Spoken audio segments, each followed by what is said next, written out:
I believe you should do work that you love. That's what I'm driven by. I believe that people should find work that they love, and that people do not spend enough time thinking about what they really enjoy when they're in their flow, what gives them pleasure, what gives them a sense of satisfaction. And I knew from my own career that the things that made me happy were working on things that I thought mattered with other people that cared at a high level of quality. And Makers, delivered on that. Welcome to the Startup CEO Succession Podcast, where we dive deep into the pivotal journey of founder CEOs who face the critical decision: should you continue leading your business or bring in a new leader? I'm your host, Evgeny Shadchnev. As a founder, coach, and author specializing in CEO succession, I interview founders, chief executives, and investors who share their stories of navigating this transition. Today, I'm speaking with Claudia Harris, the chief executive at Makers. This is going to be a special conversation because Makers is the company I founded over a decade ago and ran as a CEO until 2020. 4 years ago, Claudia replaced me as a CEO. At the time, she was a chair of the board and had been for about 2 years. So in our conversation today, we will discuss how we orchestrated this transition, what was difficult, what lessons we learned in the process, and what role the pandemic played, because our CEO succession happened right at the beginning of it. Enjoy the conversation. So, good morning, Claudia. Thank you so much for joining me today. How are you? I am great. Thank you, Evgeny. We're looking forward to the conversation. Me too. And the conversation is about our company, the company that I started and you've been running for the last 4 years. But before we dive in, can you give a pitch of what is Makers? What does the business do?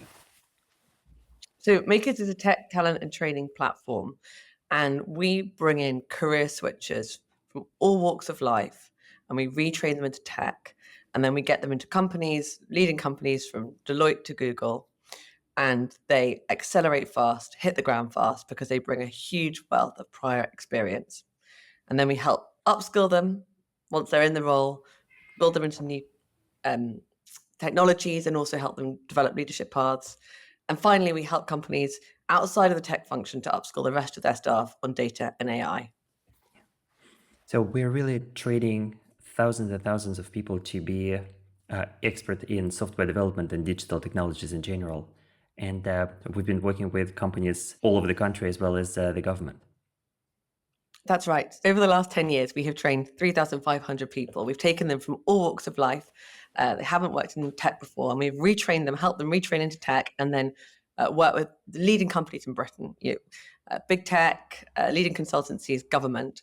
And what's remarkable about their stories is that they bring all their kind of prior professional experience. Their average age is 28, background in everything from astrophysics to working the shop floor. And what they will bring is an absolute commitment to technology and excellent aptitude in technology, but we don't look at anything about their CV. And what's remarkable about their journeys is that they then hit the ground running, 40% shipping code in their first week on the job, nearly all within their first couple of months. And they get promoted fast, often twice as fast as the graduates that join. And that's because of this older demographic, people who've already worked and people who are absolutely committed to this career switch. And Claudia, as a founder, I absolutely love the passion with which you are describing the business, because it gives me so much joy to know that you took over the business and you've been leading it so incredibly well over the last 4 years.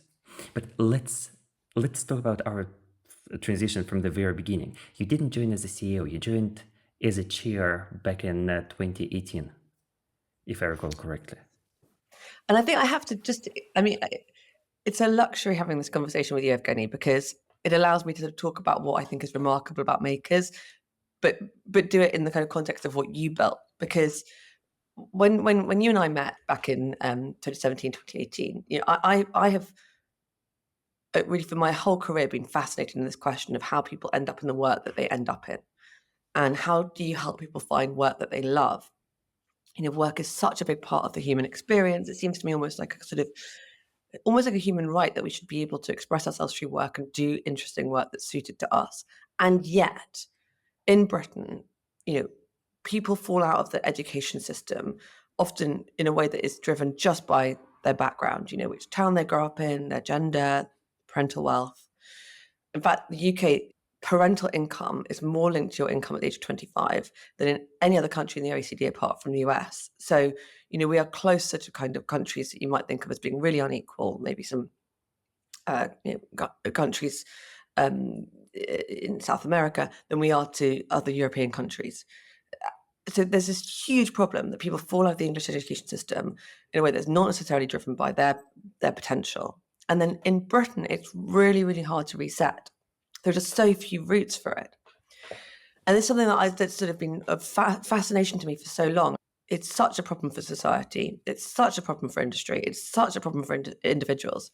And I've experimented in my career and solving this problem in various different ways, which we can talk about later. But the thing was that when I met you and I discovered about Makers, I discovered that there was this company that existed that had figured out how to solve this problem. That Makers over the last 5 or 6 years had built a way of pivoting people from where they were into a completely new career in a matter of months, and not just any new career, tech, the most exciting career, and not just tech in any kind of company, tech in the best companies. You're working with Deloitte Digital, with Google, with the leading companies. And you had sort of solved what to me is like one of the most important problems and most profound problems facing society and business. So that was the kind of context when this business was presented to me, and I was asked if I would apply for chair. And as you can see from what I've described, it was a no-brainer to say that I'd love to apply. Yeah. And yet at the time, I remember you were not looking for a position of a chair. It was more of a chance introduction that helped us to meet each other and realize that we are looking at the same problem from two different angles. At the time, you were running the careers and enterprise company. 100%. So it's true. In hindsight, it all sounds so obvious, but the kind of actual path was that I was not at all looking for a chairman role. I was really very busy with my CEO role. So I had been a partner at McKinsey. In that role, I'd done work around women in particular, and helping women to get promoted. I'd run the women's initiative for McKinsey. I'd been on the board of the 30% Club, and I'd left McKinsey, and I was running a business an organization called the Careers and Enterprise Company, which was focused in this space on trying to help young people at school make better first steps out of the school system, to understand better what they were interested in, what they were passionate about, to expose themselves to role models, so that actually that first step was made more purposefully and more effectively. But I was extremely busy. I loved that job. Definitely hadn't ever considered being a chairman. And as you say, we were introduced, and you're right. I mean, the sort of the chronology of this is that it was not something I was at all kind of interested in or considering when it was first presented to me, but we had a coffee because that's what you do. Yeah. And then when I understood what you had built, Evgeny, it was a no-brainer to me that this is something I wanted to be involved with. And from my perspective, at the time, I was looking for a chair, someone more experienced that could act as a mentor for me, run the board, so do all the chair stuff. We did not discuss or expect a CEO succession at that point. Well, no, not at all. And again, I was very busy with my CEO role, which I loved, and was very, very involving because it was an organization that was working across the school system and across businesses. And so the kind of stakeholder engagement was just incredibly intensive. We were working, it was number 10 very closely. We were working with all the different regions of the country. And I spent a lot of my time in schools. I mean, most of my time I was spent actually in different schools across England, thinking about how to help build better connections with businesses and better career support. So certainly wasn't in the market for a new CEO role, but felt like I felt like we were quite a good complement to one another, because you had this unbelievable vision, or we can talk more about this, but incredible vision. You built this incredibly strong, values-driven organization that understood exactly what it was about and had built this brilliant product, like the best product for solving this problem that so many people were worried about. But the business was growing and it needed to be more kind of managerial, and my background as a consultant, that's kind of the stuff that I love. I love thinking about how you scale and about some of the processes. I also really enjoy the commercial side of business. So it felt like we were quite a good complement, didn't it? Yeah. We really complemented each other. You as a chair, me as a founder, CEO. And at the same time, I also remember that the possibility of a future transition came up in one of our very first conversations after you became a chair. I think we might have maybe slightly different recollections, but I remember saying that I'm not going anywhere anytime soon, but at the same time, I'm probably not going to run this company forever. Yes, so exactly. So my recollection of this conversation, because which may have sort of solidified into an apocryphal story in my in my own mind, was that that in our very first dinner meeting after I took the role, that you said to me, and it may have been prefaced by not anytime soon, but what I certainly heard was, I'm not going to do this job forever, and that was, I think, something that at the beginning really worried me, because I had really joined Makers because of how I was. It's people who are watching the podcast, they will know that there's a great Evgeny followership out there, and I was one of those followers. So I joined I joined Makers as kind of to work with Evgeny, and the idea that you were thinking of leaving was yeah, it was something. It came as something of a shock, but of course, with hindsight, it was brilliantly positioned early on to enable smooth transitions. I just realized I made a mistake when I said at the beginning that it was 2018. I'm pretty sure it was 2017. It was 2017. That's Yeah, it. it was 2017. So you joined as a chair, and I mentioned casually that it might take a few years, but maybe I'm not the best person to run long term. But we didn't do anything about it. We just continued running the business, growing it, and it wasn't until 2019 that we first started seriously thinking about the prospect of CEO succession. Exactly. I'm curious to compare notes, what it looked like from your perspective, and I'm happy to share my perspective.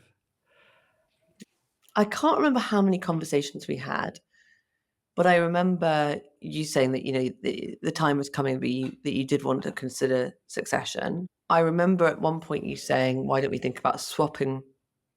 You jump into an executive role, I'll jump onto the board."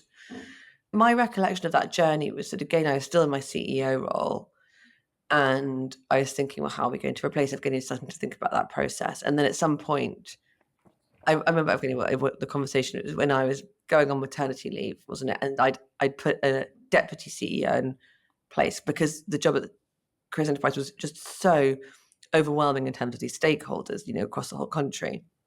So it made sense to have two senior people who could do that. But you said to me, Evgeny, actually, you said, well, you've got a deputy in place. I think you're thinking of leaving.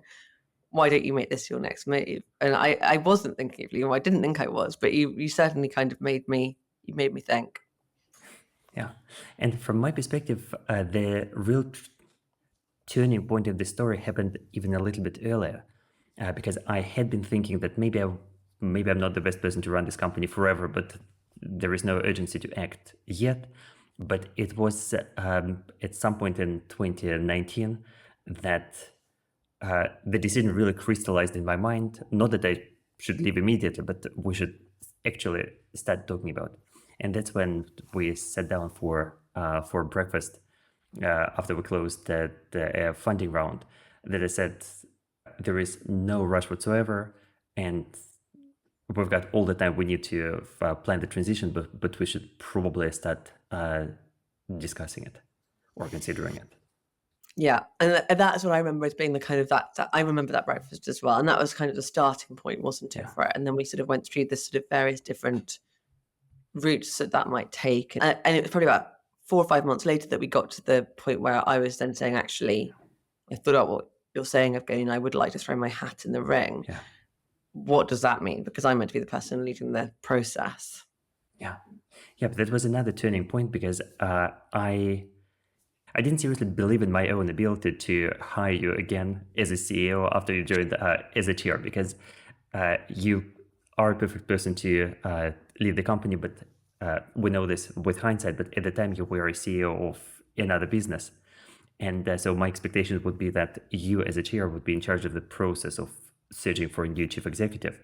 And so when you said that you would like to be considered as a candidate, it turned the process on its head, and me and another investor on the board started leading the process.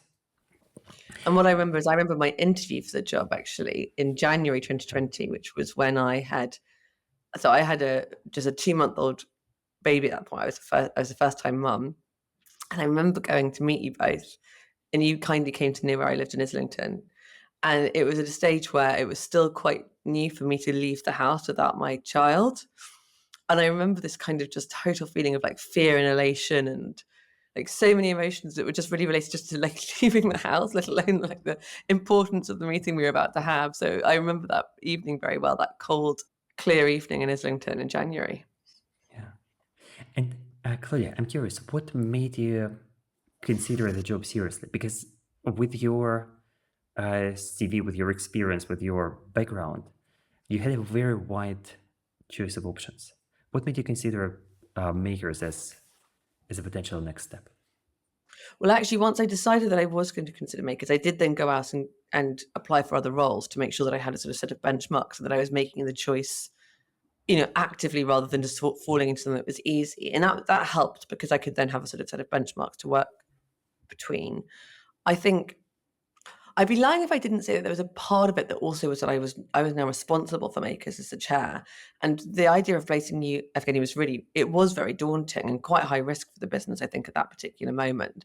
So there was a little bit of me that thought that as in my kind of role as chair, this is like the lowest risk route to kind of maintaining the business over the because it was actually it ended up being a bit kind of a real moment of jeopardy by March with COVID. But even before that, it was a kind of turning point for the business, wasn't it? It was starting to grow faster and it's complicated and all that. So that was maybe my kind of feeling towards the business, that you're having a kind of big gap was quite a high risk for the business at that moment. But for me personally, I weighed it up against a set of sort of alternative options that were more corporate. And it was just a heart thing for me. I was excited to do this. And I've always been driven by, well, I believe you should do work that you love. That's what I'm driven by. I believe that people should find work that they love and that people do not spend enough time thinking about what they really enjoy when they're in their flow, what gives them pleasure, what gives them a sense of satisfaction. And I knew from my own career that things that made me happy were working on things that I thought mattered with other people that cared at a high level of quality. And makers, delivered on that. In addition, it literally was solving a problem in the area that I was probably intellectually kind of most driven by. So it was the thing that pulled me across the different options. And it was, of course, by far the riskiest and, in some ways, definitely, I think, turned out to be, a tough choice. But it was, but not one that I'd ever hesitate to make, with all that I've learned in the years since. And from my side, it felt like, on the one hand, the right or the expected thing to do would be to go to the market and interview plenty of people. But at the same time, I felt like there is such an incredible opportunity to hire a perfect candidate for the job that I already know, because we had been working together for over 2 years by that point. Long story short, it turned out to be you were the only CEO candidate we considered. We never went to the market. We never considered hiring anyone else. I think we reached a handshake agreement, set the intention for this transition without making it public around maybe February 2020, so right before the pandemic. So that's right. So we agreed it, and about 2 weeks later, the world changed, and I remember that was an interesting moment as well, wasn't it? Because it was, you say, it was a sort of handshake. We hadn't done all the contracts, and it had felt like something that wasn't urgent because I was on maternity leave, and it was sort of, this was the plan, and we'd think about the plan. And then the world just changed, and of course, the fever dream that COVID is, it's not always easy to remember how it felt, but it felt utterly unclear where the world was going to end up. And I remember we had a very kind of poignant conversation, didn't we, Evgeny, where you sort of phoned and said, what do you want to do? Yeah. Yes, because from my perspective, it looked like the situation has materially changed because the very survival of the business was not guaranteed at this point. It felt like when we reached a handshake deal, everything was moving up and to the right, and the business was doing really well. And in March, April 2020, the entire country stopped hiring, and we were in the business of putting people into jobs. So suddenly the rug was pulled from under our feet. And I remember calling you and effectively saying, Claudia, the situation has materially changed. It's not what you signed up for. And if you're not up for it. If we need to shut down the company, it's my job to do. And I think at that point, Evgeny, I hope you're okay with me saying this, but you very much were of the mindset of, this could very easily be the end of Makers, Claudia. And, you need to know that as you're coming into this role. And are you sure? And it was a very frightening moment because, as you say, we're in the business of recruitment and or placing people into jobs, and everyone stopped hiring. Everything stopped. It was like everything just turned off overnight. And there was this amazing thing where we moved remote. That's obviously been incredibly potent for Makers, as it has been for a quadrillion other businesses. It allowed us to serve customers outside of London, outside of the UK. It's been so transformative. And that was done really, really well. So there's a part of what happened with COVID that had a kind of like, another business improving moment. But yeah, all our customers stopped, and all of the employers who are hiring from us stopped. And I did really think, well, what am I going to do now? But I suppose what I felt also was, again, my accountability to this business wasn't going anywhere. I was still the chairman. I felt accountable, whether on a fiduciary level or just on a personal level. And there was no time to find somebody else. And this required like immediate action. So, that's it. Like, you're in. If you're in, aren't you? Yeah. And at that moment, I could feel that we found the right candidate, someone who deeply cares about the business. And funnily enough, again, with hindsight, and I think there is a part of me that's always been a bit of an adrenaline junkie when it comes to my career. Like, I sort of like the difficult stuff is so often the stuff that really kind of interests and excites me. I think it's when you're tested, it's when you learn. It's not always what I walk away from. I mean, it's why I believe in the career change, because the career change is a very difficult process, but it's also such an empowering one. That is the testimonial from our Makers alum. It was so hard. I had to learn everything again. I felt like I wasn't good at it, and I had to rebuild my sense of sort of what I could do. But once I'd done that, I could do it again and again and again. And now, I feel so potent at work. And I believe in doing hard things. I believe that doing hard things gives you confidence and gives you resilience. And so I think, in a way, the fact that it looked hard wasn't necessarily going to put me off, but I definitely felt a huge amount of accountability. And I think with hindsight, what I realized is that it was so helpful for me to take over the business in a crisis, because actually, and we've discussed this, in a way, it's hard taking the business over from somebody else. There's so many, and we will talk more about this, but one of the benefits of taking it over in a crisis is that you have to take decisions, loads of them really, really fast. And suddenly you're kind of like imprinted on the business. You're not a caretaker, right? You're a real actor. Yeah. And we had an unusually long handover period. So to put all of this on a timeline, we had this conversation about me double checking if you still want to do it in April 2020. Mm-hmm. So when the uncertainty was probably at its highest. Yeah. And you took over on the 1st of September when your maternity leave finished. So we had That's a period of several months when I was still running the company day to day and taking it through the crisis of the pandemic. But at the same time, I was also very aware that my decisions as a CEO would have long-term consequences that would be yours to deal with. So we kind of had to run the company together, but not really, because you were still on a maternity leave. So what was that like for you as the incoming CEO? Yes. And I did, and through that period, I did start to ramp up my day. So I started to do more and more work. There's a point, wasn't there, when I was also, by September, I was quite well ramped up.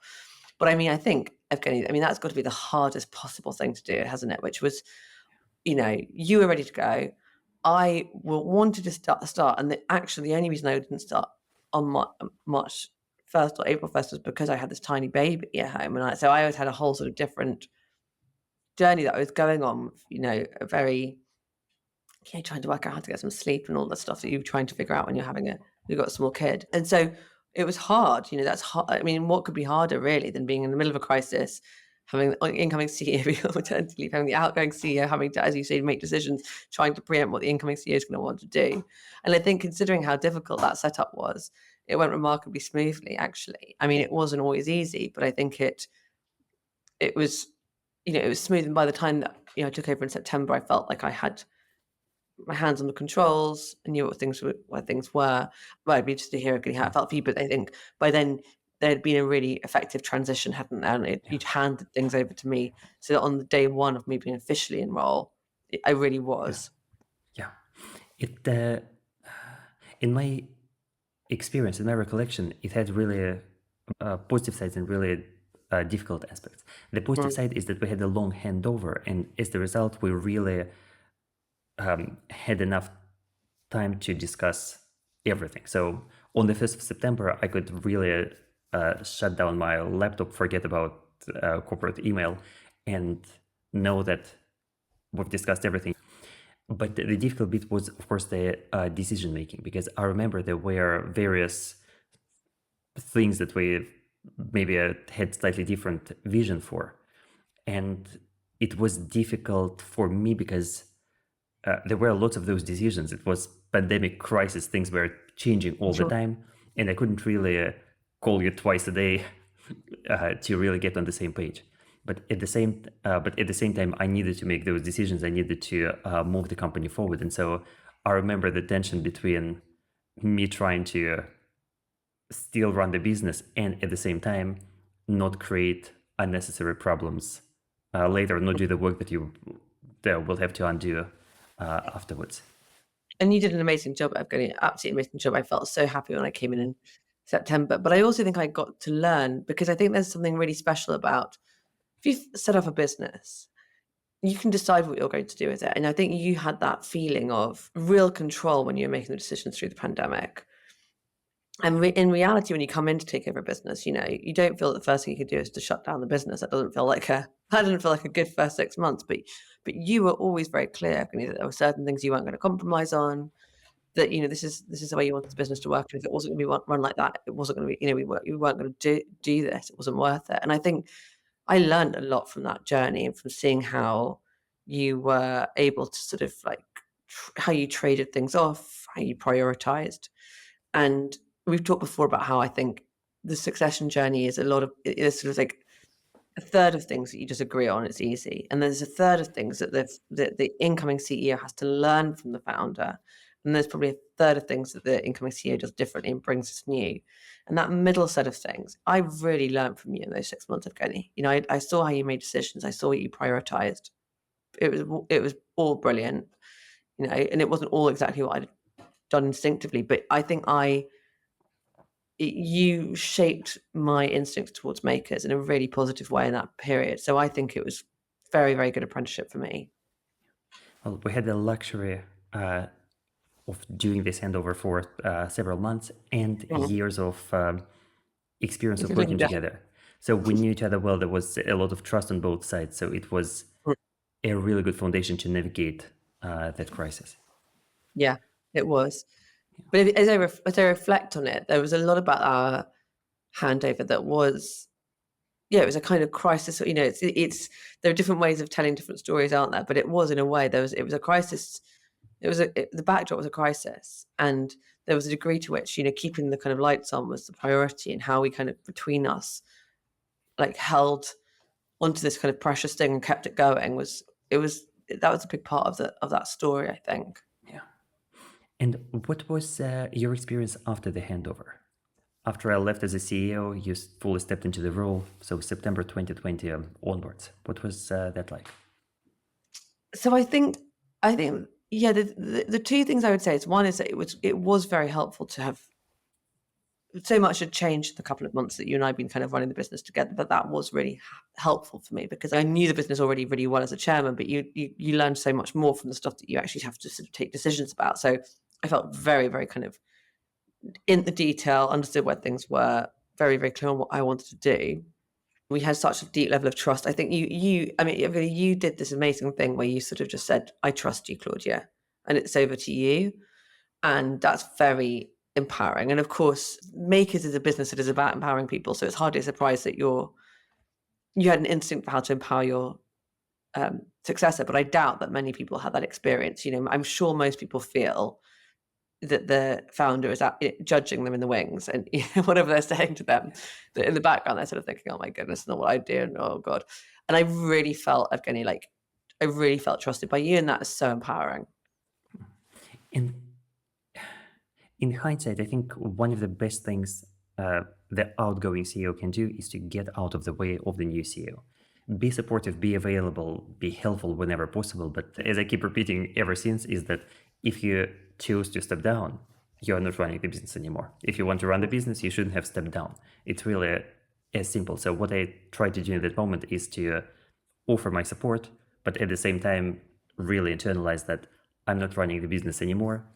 We will disagree on occasions, and that's okay. And the whole point of replacing myself as a CEO is that someone else is in charge now. 100%. And I really felt that. And I think, it's kind of the truth of management, isn't it? It's not exactly equivalent, but you take a person with their strengths and their weaknesses into your team, and then you can't spend your whole time kind of picking on the things that you don't like. You've taken that person and you empower that person.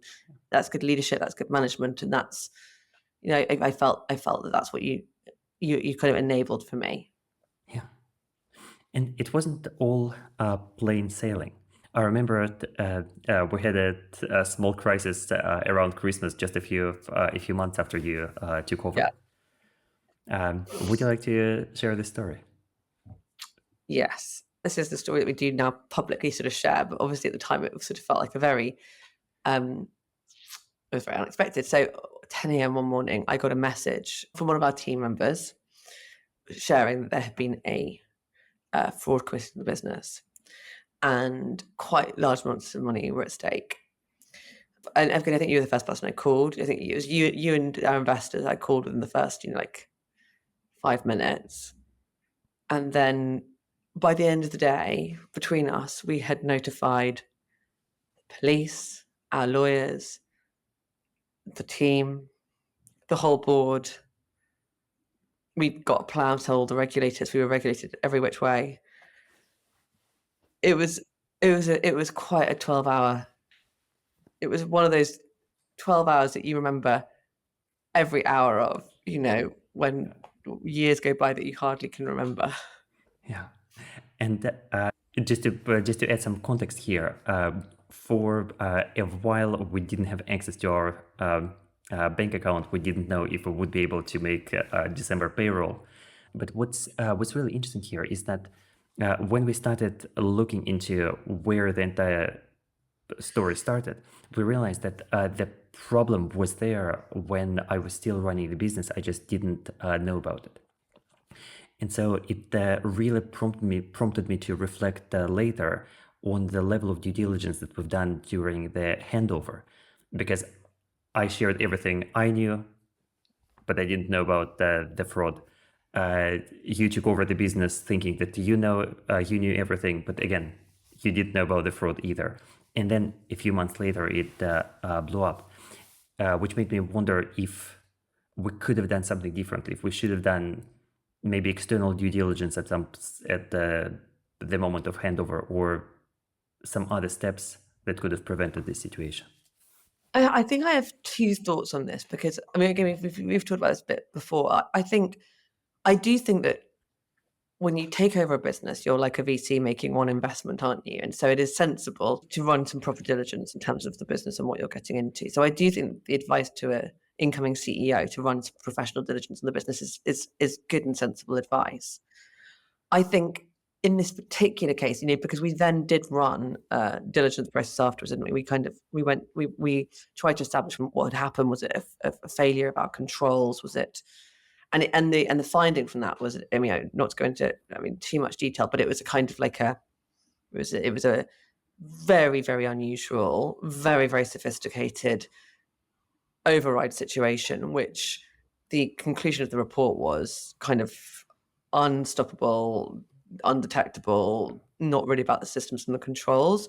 So I think that in the particular case of what we were doing, I don't think we'd have actually picked it up with the kind of normal level of diligence at that point anyway. Yep, that's also fair to say, even if we did try doing it. It's not obvious if we would have found the problem. Yeah, Because the I think controls were in place. they were in place. So I have a slight feeling that we wouldn't have done. Although, as we both know, there are a couple of things that might have come to light that might have kind of tipped us off. But I think the idea that, by taking on the CEO role of a company, you're making a massive personal investment in a business, and you should do your diligence is brilliant and correct advice. Yeah. And Claudia, looking back at the entire transition, now that you've been running the business for the last 4 years, what are some of the biggest lessons you took out of it? Or maybe what advice would you give to yourself 5 years ago?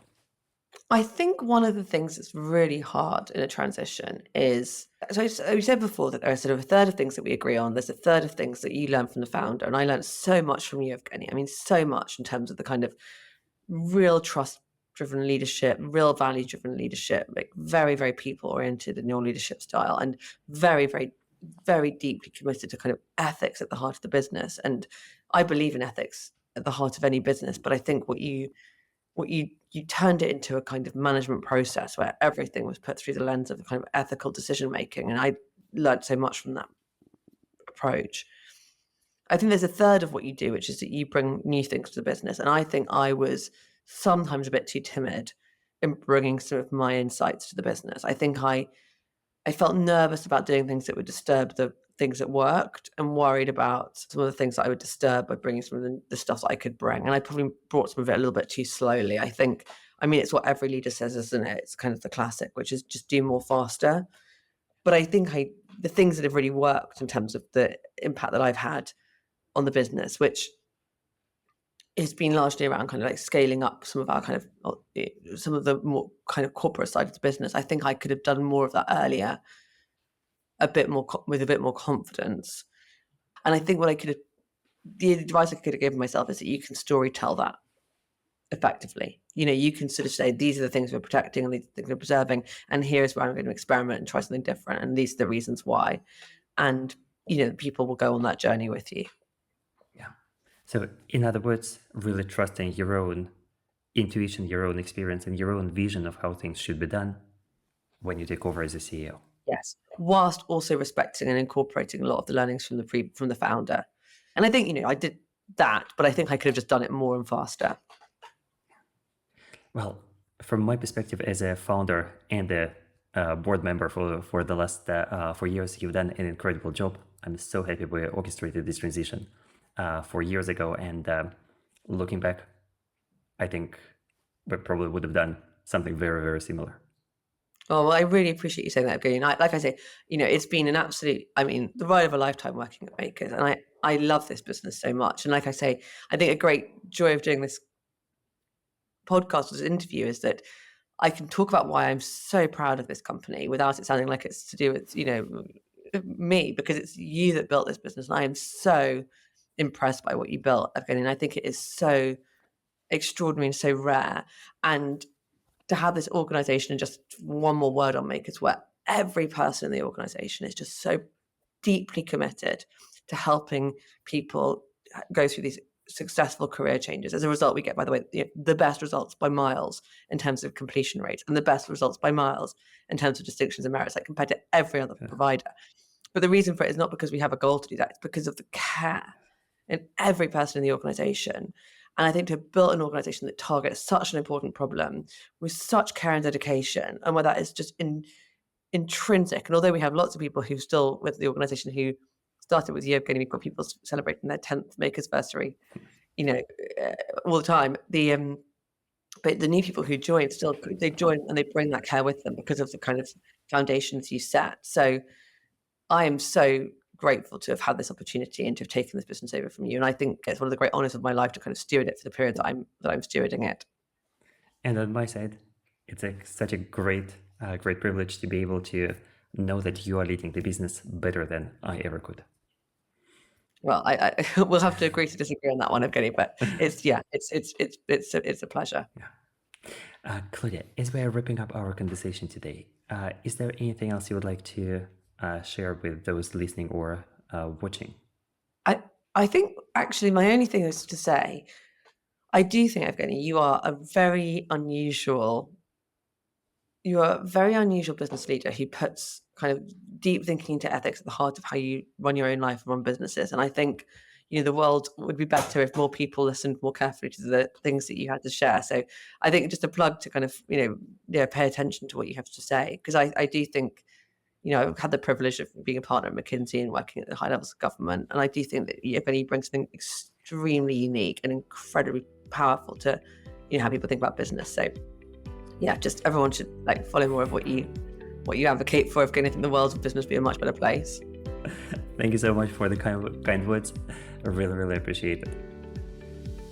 To wrap up our conversation today, I would like to share some of my own reflections on our transition. When we started it in 2019, we were really optimistic because the company was in a good place, the market was in a good place, everything looked up and to the right. Back then, we didn't know that the pandemic would hit within months and the very existence of the company would be questioned. However, looking back, I'm so proud of how well the transition has gone and how well the company did under Claudia's leadership since 2020. There are three factors in my mind that contributed to this success. The first one is the level of trust. As you can probably tell from our conversation in this episode, we know each other well, we trust each other a lot, and this really helped us navigate some tricky moments when we were not sure if the company would even survive within a couple of months because we were running out of money when the entire country was in a lockdown. But we trusted each other, we were optimistic, and it was tremendously helpful. The second thing is the quality of the handover.